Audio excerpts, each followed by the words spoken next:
మోకాళ్ళకి stem cell therapy ఎప్పుడు ఇస్తారు? ఈ ఎక్స్‌రే తీసి మీ అరుగుదల ఇప్పుడే స్టార్టింగ్ స్టేజెస్‌లో ఉందనుకోండి, మనం స్టెమ్ సెల్ థెరపీ అని ఇస్తాం. స్టెమ్ సెల్ థెరపీ అంటే ఏంటంటే, మన బాడీలో బోన్ మ్యారో నుంచి బ్లడ్ అనేది కలెక్ట్ చేసి, దాంట్లోంచి ఒక 1 అవర్ ప్రాసెస్ ద్వారా సెంట్రిఫ్యూజేషన్ అనే ఒక మెషిన్ ద్వారా సెపరేట్ చేస్తాం స్టెమ్స్. వాటిని మోకాల్లో ఇస్తాం. ఇది ఒక డే కేర్ ప్రొసీజర్. కానీ కొంచెం స్పైనల్ అనస్థీషియా అంటే మత్తులో ఇస్తాం. ఒక 1, 2 డేస్ జాగ్రత్తగా ఉండాల్సి ఉంటది.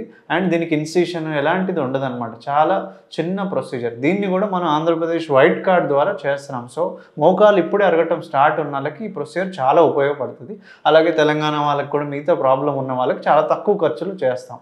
ఇదేంటంటే ఇమ్మీడియేట్ చేపించుకుంటే ఫ్యూచర్ మనం ఆల్రెడీ అరిగిపోయిన కార్టిలేజ్‌ని రిపేర్ చేయడానికి కానీ, ఫర్దర్ డ్యామేజ్ అవ్వకుండా మనకు కాపాడుతదనమాట కార్టిలేజ్.